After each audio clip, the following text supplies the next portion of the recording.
This podcast is supported by Leigh. Did you know Leigh has been helping injured cyclists for over 30 years? Oh no, we didn't talk about that when they came on. Yeah, they're actually the exclusive legal provider for British cycling members, but they do more than just handle claims. They're working on making cycling more accessible too. Oh yeah, like what kind of thing? Well, they're co-sponsoring a report with the All-Party Parliamentary Group for Cycling and Walking. It's looking at the barriers that stop people from taking up cycling. Oh, that's really important. I mean, there's loads of things that put people off, like cost, safety, poor infrastructure. Yeah, exactly. And Leigh is a claimant-only firm, so they only represent individuals, never big corporations or insurers. That's good. Yeah, they don't just focus on legal stuff. They support community projects like Simply Cycling in Manchester too. Oh, it's great to see businesses giving back, especially in ways that actually help people. Yeah. Thanks to Leigh for sponsoring this podcast.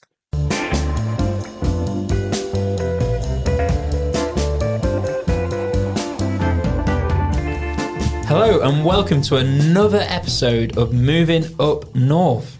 I'm Harry Gray. And I'm Will York. This week, again, we've got more guests who are going to spill the beans on how they're making active travel better in Greater Manchester. So this week, we've got Ryan Bradshaw from Leigh Solicitors, who's been working tooth and nail to push the barrier campaign forward. We've got Chris and Matt from St Thomas's Primary School in Stockport. They've been instrumental in setting up and running the school street there. The largest school street in Greater Manchester, I've heard. So yeah, very exciting to hear their story.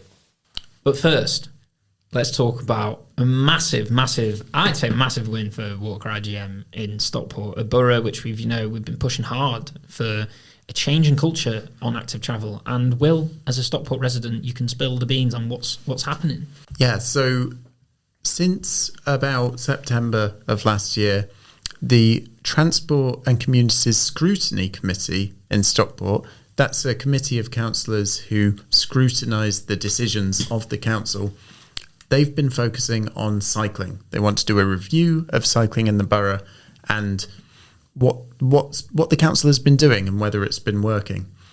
So, headline has, I think the big headline that we've been pushing on is that cycling rates have gone down in Stockport. Stockport has taken an approach that I think it's fair to say is different from a lot of other GM councils. And we're now seeing the data from travel surveys that shows that cycling in Stockport has almost halved since just before COVID. And, cycling across England and across GM is not up. It sort of remained steady or dropped slightly over that period from 2019 to 2024. In Stockport, it's absolutely plummeted. And we would say that's the result of the council not prioritising main road routes, arterial routes, on-road infrastructure, and instead focusing on greenways and shared use space and all the rest of it. Yeah, and in this Scrutiny Committee report, pretty clear, wasn't it, that they want to see on-road cycle infrastructure. They want to see cyclops junctions like other boroughs. And they actually referenced a lot of other boroughs, Trafford, Salford, Manchester, in the report, saying, look, other boroughs in Manchester are doing it, so why aren't we? We're in the B Network team, so why can't we get on with all this stuff that other boroughs are putting in, So it was a really good report, and what I want to know, Will, is, does it have any teeth? Will this report do anything? It's hard to say, to be honest. This is the first time we've seen something from Stockport Council that really sets out what 21st century active travel planning should look like. It recommends that the council should have an active travel network plan, should step up and accelerate its efforts to remove discriminatory barriers, should focus on-road cycle infrastructure along main arterial roads. All of this stuff that, we've been saying for ages and other councils across GM have adopted and seen success with, councillors in Stockport Scrutiny Committee are now saying to the Transport Committee, to the decision makers, well, we've heard the evidence on this and we think this is the way forward. That's not to say that the council has to be bound by what the Scrutiny Committee has recommended, but it'll be very hard for them to ignore this completely. Yeah, and it's hard to ignore because it's coming from the political sphere. And, everything's politics in councils. And if the politicians in the local wards are pushing for this, then the officers, they can try and push back, but at the end of the day, you know, the council will be sort of governed by how the elected officials are feeling about what their constituents want. And it is quite clear there's a big groundswell in Stockport. A lot of constituents want more active travel infrastructure. And, you know, this is all kind of feeding into that sort of the bureaucracy of a council, and it's kind of getting pushed into the decision makers' sort of laps. And they're gonna have to make a decision, because up until this point they've been very, very anti sort of infrastructure on main roads and a network plan and such. And you know, it coming to a head is a good thing, because it shows that we're putting the pressure on the council. And whatever the outcome, I think it shows that our work has been really good in Stockport, and we're really pushing them hard. I think it's important to remember as well that part of what we've worked really hard to communicate to Stockport Council is that this isn't just us. This isn't just a lobby group of like a bunch of radicals. About 3/4 of residents in England and Wales said that they support measures to improve walking and cycling in their local area. There's no reason to believe somewhere like Stockport is any different. In fact, in a lot of ways, Stockport borough is very representative of, you know, an England and Wales average constituency. Yeah, and, you know, talking about consensus, how can, you know, it's hard for us to be marginalised as a fringe group of campaigners when schools like St Thomas have got hundreds of people willing to get to school by means that aren't driving on foot, scooters, cycling as kids. And that's pushing the agenda forward. You know, that's the reality on the ground. That's not a bunch of campaigners who say, this is what we think should happen. That is already happening at schools. And that we just want to see what's happening at that school translated across the whole borough on a network level. So, you know, I don't see how that's a big ask, really, of a council from a campaign group like Walk Ride GM. Absolutely. And that's why it's so brilliant to see this from the Scrutiny Committee. And we'd like to thank the Scrutiny Committee for sort of listening and for putting this out there. That just a recognition that we're all there, not to have a fight, not to have an argument, not to like, you know, demand that every shred of road space is turned over to cycling, but because we live there and we want to make Stockport a better place to live and to work and to travel through. Yeah. Okay. So let's move on to our interviews. So, hi Ryan. Welcome to the podcast, Moving Up North. And thank you for taking the time to join us by phone today. So, could you start by briefly telling our listeners what the campaign is around barriers in Greater Manchester that you've been involved in? Yeah, so, I mean, the genesis of this campaign is the work by a guy called Richard, who was on Twitter as Heavy Metal, so hand cyclist, who's sadly subsequently passed away. But he was doing a lot of work campaigning and taking legal action for the removal of barriers which prevented him from getting past them on his hand cycle.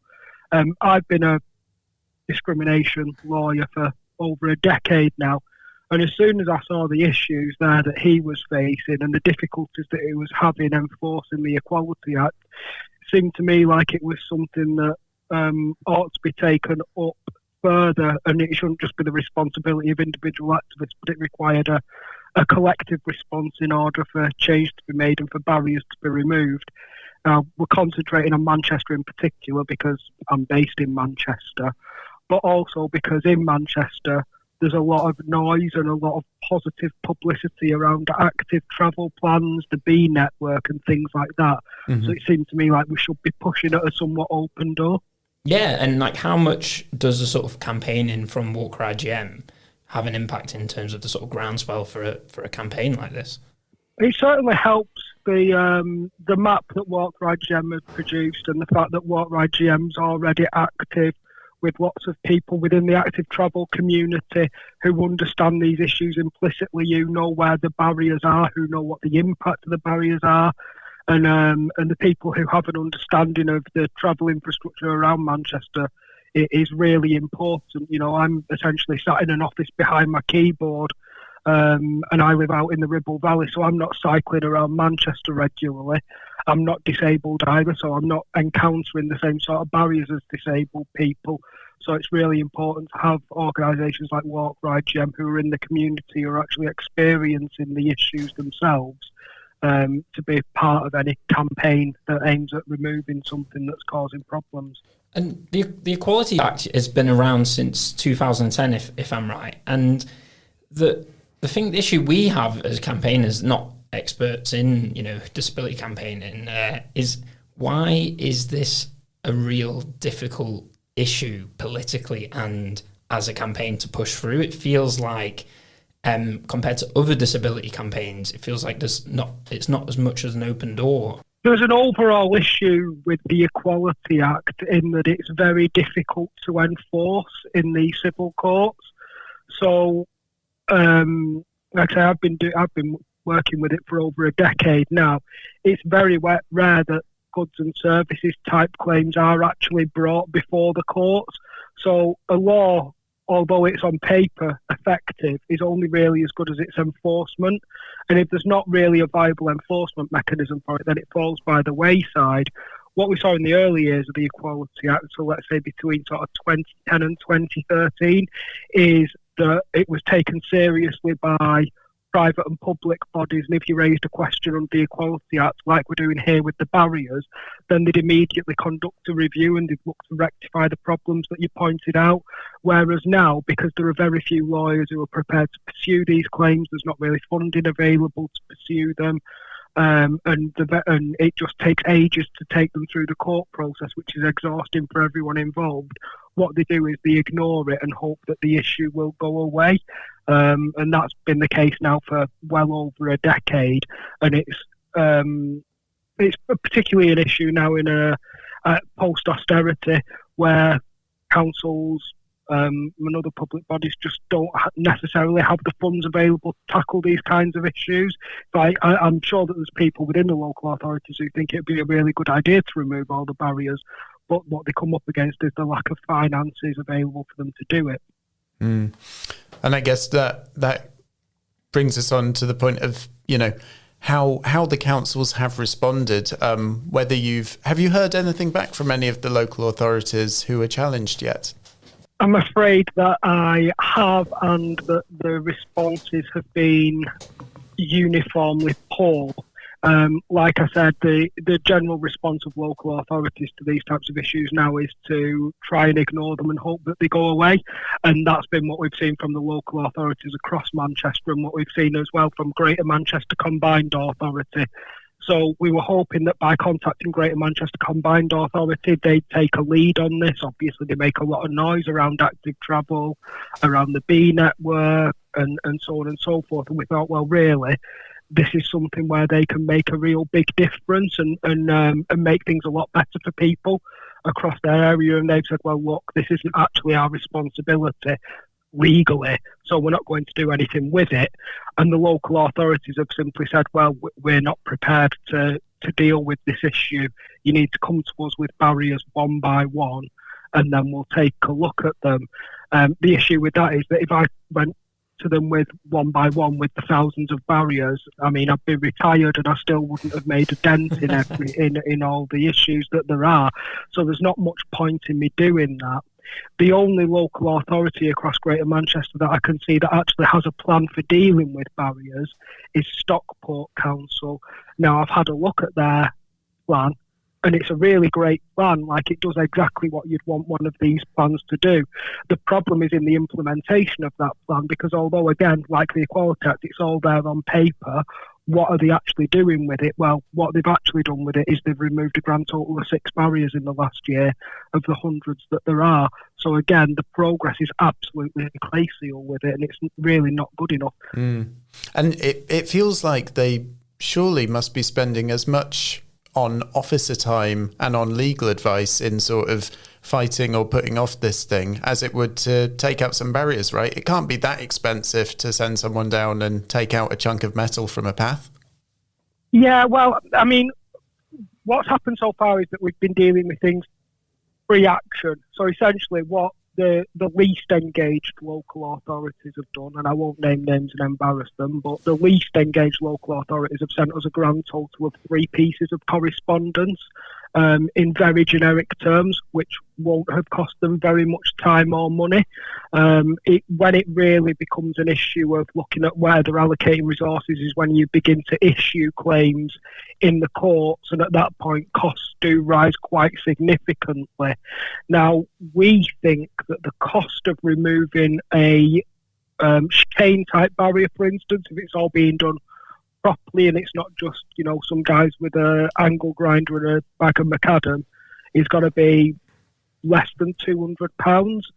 I'd suggest that if I brought court proceedings that were contested in respect of a single barrier, a council would be lucky to get away with costs of £30,000. That's a hell of a lot of barriers. Oh, yeah. I mean, that sounds like quite a good argument for councils to take this seriously before it becomes court action. Yeah, well, I mean, it is a really good argument. The argument from, the risk to you of me taking this legal action and winning costs on a financial basis and on a commercial basis is much worse than you actually just tackling the issue. But what they're gambling on is the fact that these cases fall away because we don't have the people who are prepared to put the name onto the court papers and actually pursue them. So they hope that by delaying and deflecting, they will never have to deal with it. And then the likelihood is that they will only get to grips with it at the point that we've been required to take court action, which seems to me to be a really poor way of dealing with your constituents. But, I mean, that is local authorities in the 21st century now.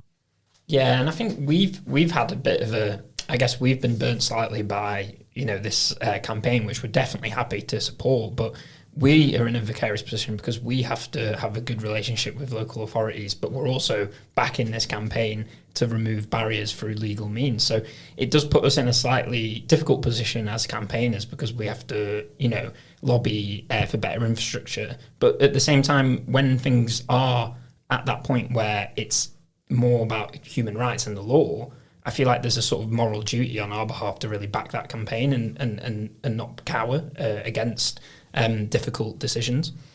No, I absolutely agree. And again, I mean, I refer to the experience of the last decade.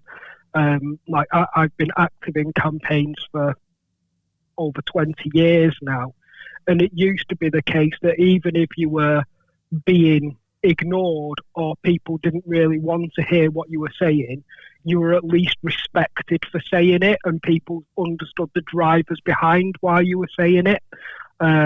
Whereas what's happened more recently, and again perhaps as a result of pressure on council budgets, but I'd suggest it's perhaps more to do with the political environment that we're now in, that voices of dissent are not welcome, and that some local authorities will look to punish voices of dissent by withdrawing funding or withdrawing access because they don't want to hear those inconvenient truths. They would prefer to operate in a bubble where everything's okay and they're doing their best on accessibility.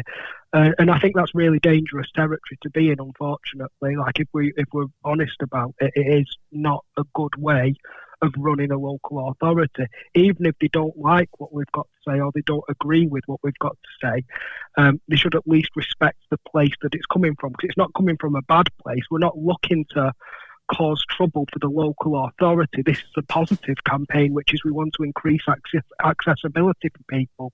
We want to ensure that people do have access to active travel, that people can get out and about. These are all good things that local authorities would support. So it seems to me that it's pretty unsatisfactory that the reaction is that they want to stick their fingers in their ears and ignore us. Yeah, well, I mean, I couldn't agree with you more. So if someone's listening to this who has a disability or a long-term health condition and has been excluded from paths or from green space in their local area because there's a barrier that prevents them accessing it, how should they get involved? Who should they contact? I think there's some really fantastic resources online. So Wheels for Wellbeing have a whole section on the website that we develop together with tools for tackling these barriers as an individual. So I'd suggest that people take a good look at that, get themselves informed of the rights, and then perhaps the first port of call is to get in touch with their local councillor and set out the issues to them, then see whether they can do anything for them with the highways department in the local authority or whoever may be responsible for that particular barrier. And then beyond that, it is getting involved with campaigns like, joining up with Walk Ride Greater Manchester, speaking to Greater Manchester Coalition of Disabled People, and just being part of the community of people out there who are looking to get rid of these discriminatory barriers and increase accessibility. Yeah, and do you think that, in the sort of legal world, do you think that there is an element that there is an argument that has to be won, a political argument, rather than a sort of legal argument? That's the sort of pushback we get mostly, is that, oh, well, it's all right and fair if this is in the law. We don't really care about that. This is hurting, me politically as a councillor, or, I might want to go to the park and not have mopeds go through these, and I want to enjoy my time in the park. I don't really care about, other people. Like, in a sort of selfish society that we're in, it's kind of hard, to stick to these principles and these sort of matters of law. Do you not think? I think it's really important that we push back against that selfish sort of attitude that people increasingly have. We're all part of society, whether we like it or not, and the negative impacts indirectly of barriers are going to cause problems for that individual who doesn't have a problem with barriers stopping disabled people getting access to parks and spaces like that. So if you look at it from the most basic kind of connection, if you're someone who is being prevented from exercising, getting out, and being active, you're more likely to require the use of services of the NHS and other healthcare services. You're more likely to need that kind of support, which then increases pressure on local hospitals and local social services and things like that. So if this individual, the selfish individual who says, well, I don't really care about barriers, it doesn't impact me, well, there is a cascading impact when they're sat in A&E, or when they're on a trolley on a corridor in a hospital. Well, that's part of the consequence of that selfish attitude, rather than taking a long view and a more holistic view of these types of issues that requires them to be tackled for the benefit of everyone. It's disappointing that someone, to me, that anyone would have such a selfish view of things. But if they are inclined to be selfish, well, there are good selfish reasons for the removal of those access barriers. Yeah. And people can't simply ignore the fact, or blind themselves to the fact that they are a part of society, and that detriments that apply to other people are going to eventually rebound onto them in some way, shape or form down the line. And one thing I've sort of took from campaigning in active travel with people with disabilities is and I've learned, myself, is that in a lot of people have a stereotype about disability, which is that disabled people aren't active, or disabled people can't cycle, or disabled people, don't exercise. And I just think that even this campaign here is breaking down those barriers of perception around what disabled people are doing. And I think one of the things that is quite remarkable is that disabled people cycle at the same rates as able-bodied people. So we have to break down those perceptions and barriers around what disabled people are actually doing. And I think this campaign is part of that, because when you say to people, or disabled people, have a right to access this space too, they don't even seem to understand that a disabled person would be accessing that space. That's something that it's almost a sort of ignorance to what disability means in the sort of in the modern world. Yeah, there's a real dual aspect to it. So the first one is, as you say, the fact that from a sort of wanting to be out and about and be an active perspective, people generally are sort of ignorant of the fact that, well, that's something that disabled people would want to do and would enjoy to do every bit as much as able-bodied people. In some cases, like I do think with cycling, perhaps even more so, because it's important to have those sort of low-impact exercises available to them, and it's increasingly important, when, again, to go back to the the issues with public services. Swimming pools are closed down. Health clubs run by local authorities are closing down. All those sort of things that were there before to get disabled people active are slowly diminishing, and you get left with less and less things that they are actually able to do. So cycling actually assumed an even greater importance to the disabled community over the past few years. But the second thing as well is that people don't really realise that those barriers would be discriminatory to disabled people. If you walk through one of them A-frame barriers, you're not going to think twice about it as an able-bodied person, or when you lift your bike over it, you don't think twice about it. And the thing to do is think, well, if I was on a hand cycle or a tricycle and I didn't have use of my legs, that would be it. I would not be able to access this pathway or this cycleway.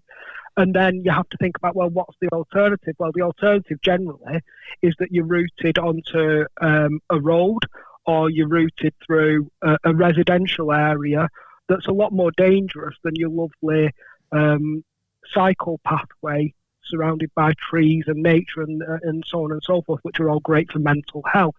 And you're having a much more stressful experience travelling then when you're excluded from this place. So it's about being aware of that as well, the fact that you might take for granted that you can get in and out of these spaces and what these spaces mean to you. Well, there's a whole group of people who are being prevented from accessing those spaces without really any great justification for it, unfortunately. Yeah. Okay, yeah. We're going to have to wrap it up there, Ryan. So thanks so much for coming along. You do some great work for disabled people in Manchester with Leigh. So thanks so much for joining us. And we haven't even mentioned it. Congratulations on winning the Walker Gym Award. Thanks, mate. Appreciate it. Okay, thanks so much. Cheers, Ryan. Thank you.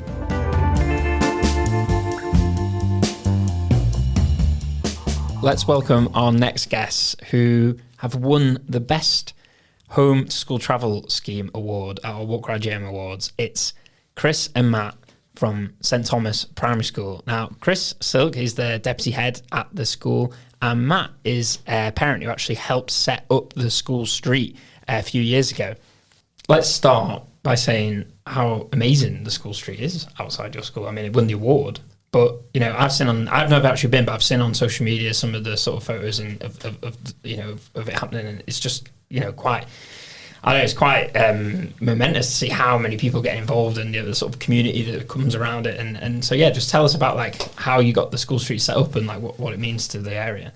It was a group of parents sort of coming in who were cycling kids in particularly, were just astounded at how bad the situation had got, with cars pulling up, double parking, letting kids out into the road, all sorts. So I think I came to you, didn't I, Chris, and had a chat, and we were talking about different options, what we could do, and I'd explored online about school streets. So we applied, we lobbied the council for a while, took us a while, had a couple of false starts, but eventually they gave us the nod to do it, and it's just been fantastic, hasn't it? It has. It was...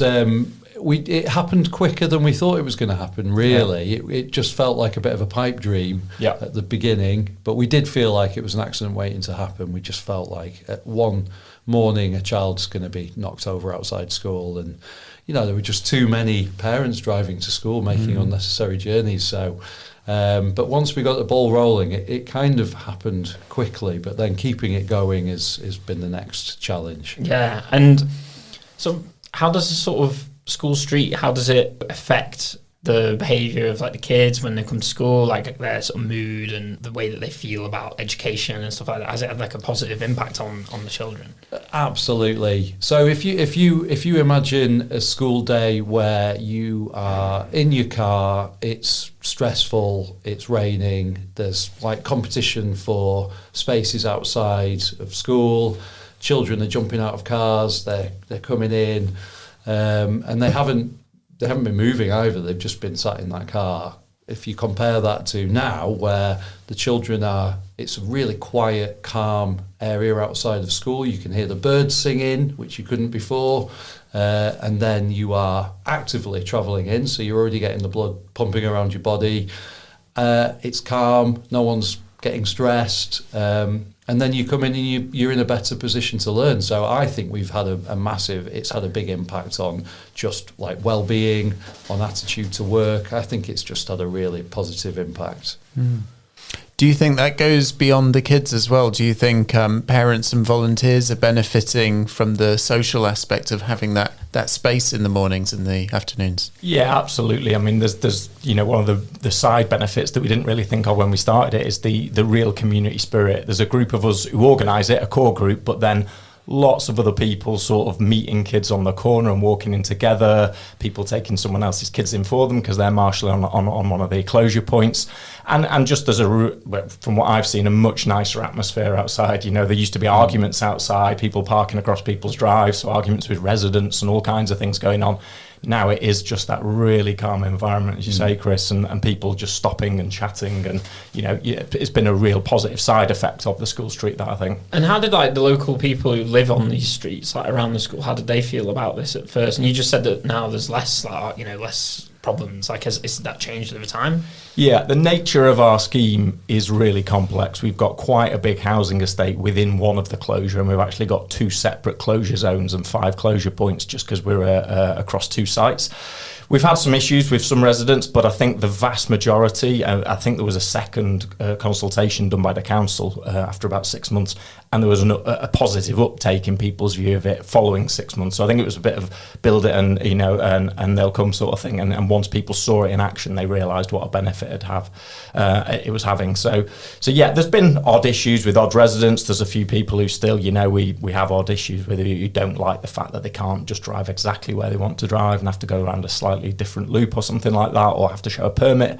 But generally, it's been really good, and a lot of the residents, who directly outside the schools, I know, are a lot happier because they're not getting, these issues with people blocking them in and all these sorts of things.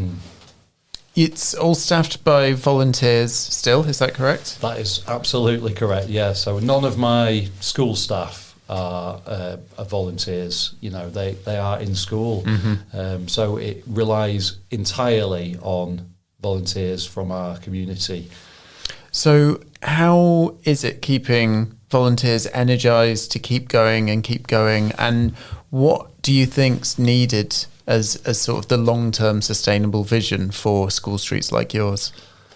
Yeah, I mean, it has been really, really challenging, particularly through 2 winters now we've ran it. So some pretty grim weather. And as I said before, there's 5 closure points, so we need 5 people in the morning and 5 in the afternoon. It's really challenging. We've had people drop out just because they can't manage it with work and things like that. We do, when we get the new intake, we sort of, hopefully get a few new volunteers and people who I think who in reception, come and say how fantastic it is and want to help, a lot of them. I think my view is on our specific school street, we need a bit of a blended approach. I think marshals and some closure points is good because it has that presence and visibility.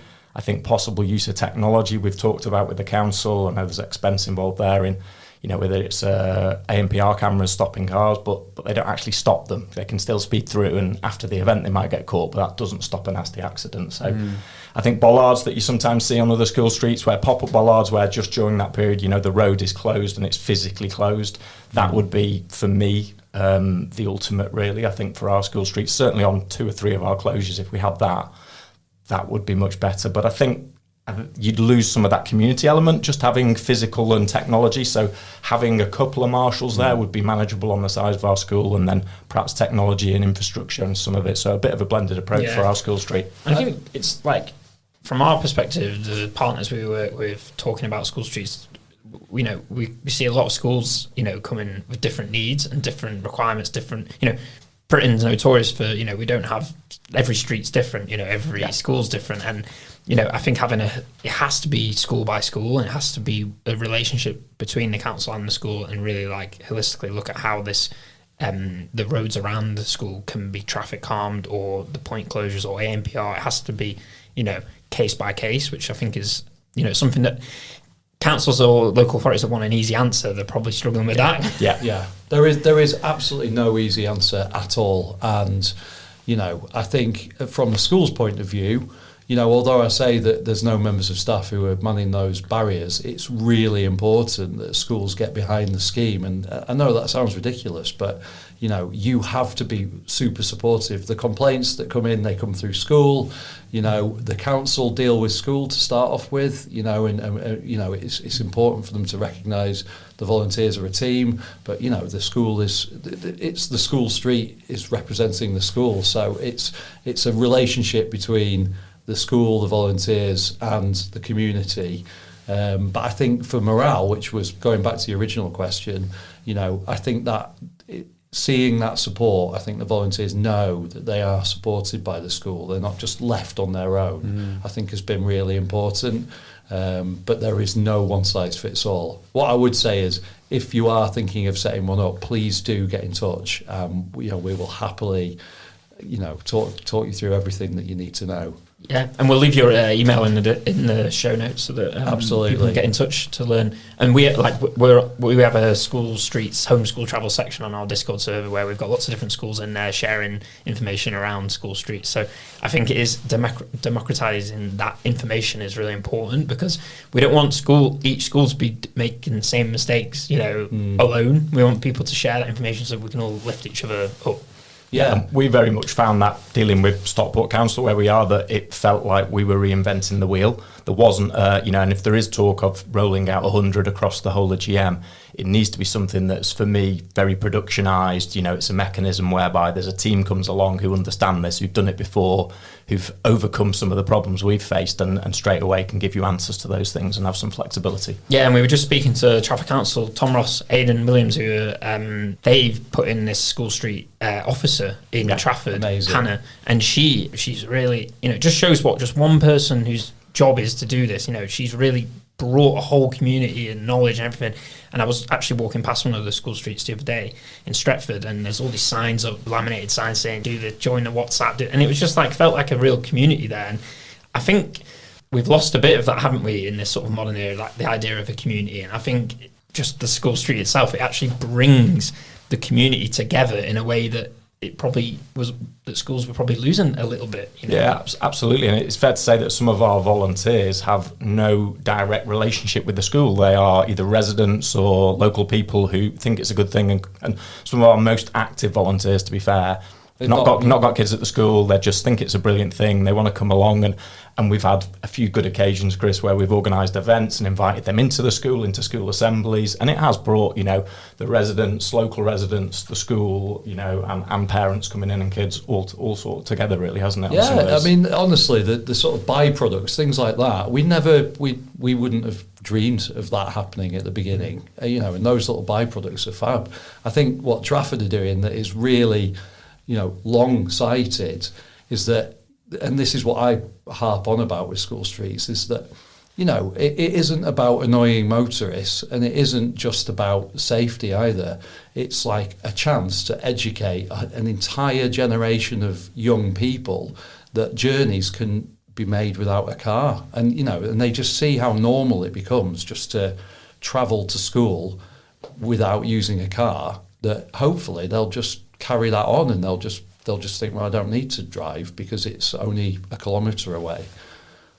I hope so. I mean, we obviously you're preaching to the converted in this room, but the social aspect of getting around on foot or by cycle, I think, is undervalued. I think it's fair to say, the number of conversations I've had, even in the past 2 weeks, because I've just been riding along or walking along, and I see someone I know. You and me and Harry seem to bump into each other literally twice a week, cycling around Manchester Centre.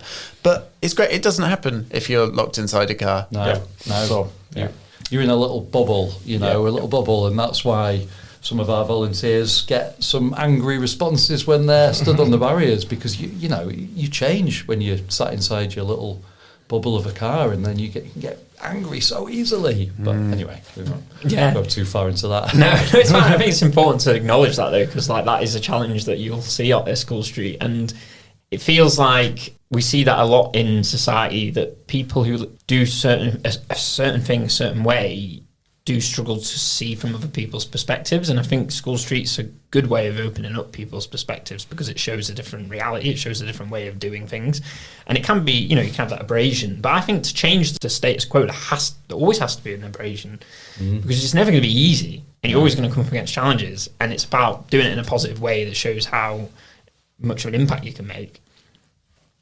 So if it was up to you two, what would you do next? What else do you think could happen across Greater Manchester to make active travel the default for home to school travel? So not school streets, but what else? What would be great? Wow. Big one, that. I mean, just cycleways, if for me, or just what would I like to see happen? I think, what do you think would have the biggest impact in kids being able to get to school in a more active way? Yeah, I think cycleways that are really joined up, that are really safe, that parents are not going to think, am I going to see my child at the end of the day? A culture where it is really normal for children to cycle. And then also you would need a change in attitude of motorists being sort of default annoyed with cyclists to it being just part of the culture that people are cycling, and therefore you might give a bit more space or a bit more time if you're turning across a cycleway. So I think those changes, which are happening, will have a big impact. Yeah, I mean, I think that this is important to note. The school street, as anyone you all know, is just a very small area outside the school. It doesn't get anyone end to end on their journey generally, or maybe a very few small percentage of people would do their end-to-end journey within the zone. Most people leave that zone and then, if they're on bikes, or on the road. So that wider, as you say, Chris, having dedicated cycle routes, safe cycle routes throughout that community, lowering speed limits down to 20 within those smaller communities around, particularly close to schools, just to give people that safety, and just a wider education, I think, around, there's a school there, more signage, that kids are going to be cycling. But I think, there's certainly a volume, like where I've cycled in today for this, as you come down through Oxford Road, you've got the segregated cycle lanes there, and a lot of cyclists about. There is just a greater awareness because you've got some capacity there. If you're a lone cyclist out on the road, it can feel really dangerous at times. What I've seen, I can't speak for Stockport because I don't think there is much road infrastructure in Stockport, which we're trying to change. But in Manchester, when I cycle there through Wally Range, there's a few Manchester school streets there, and I actually see a lot of the kids cycling and walking to school on the infrastructure that's just been put in. So it's a holistic approach, isn't it, to home to school travel? And I think TFGM have picked up on that. We've moved away from just school streets to home to school travel because it is just a little zone of safety, and outside that zone, well, it's the Wild West, isn't it? So absolutely. We've got to brand. The whole point that school streets was to show a sort of example of how you could do things in isolation and then to grow from that. So I think infrastructure is the big one. Behaviour change is another big one, and that's why Walker IGM we're pushing so hard on this, because we know the impact we can have on home school travel. And the other thing to mention, Chris, is important that as a school, as well as the school street, we've done some really good activities around school, more bikeability than ever, because we've got more kids wanting to do it. Yeah, we've had people come in with traffic enforcement and bike repairs and all sorts of other activities to encourage people to get involved in that in active travel. So there's the knock-on effect of starting the school street can have a catalyst and allow you to do some other stuff. So that's another, that's what schools can do. We've had balance bike training, then we've had learn to ride sessions offered by Bikeability, which is literally children in year 3 and 4 being taught to ride a bike in a day, which is amazing. And then our year 6s do their Bikeability level 2, and some of them actually moved on to level 3 this year, which they've never done before, which is on busier roads. But that's rare for Bikeability to offer that. But that sort of approach from a school as well is another thing that we can do to promote that active travel. It's great to hear that happening, because we know from the statistics that sort of cycling rates drop off quite dramatically after primary school going into secondary, especially amongst girls, unfortunately. And solving that is probably a bigger question than just the 4 of us round here, but getting bikeability during primary school up to the point of confidence on roads has to be a part of it. Brilliant. Yeah, absolutely. Well, the revolution starts at the primary school, doesn't it? The primary school gate. So thanks for coming along, you two. Really appreciate it. And hopefully we'll see you again next year when you win the award. No, I can't say that. We like all the schools. Brilliant. Oh, thank you. Thanks a lot. Thank you. Wow, another great week of storytelling there from our Walk Ride GM award winners.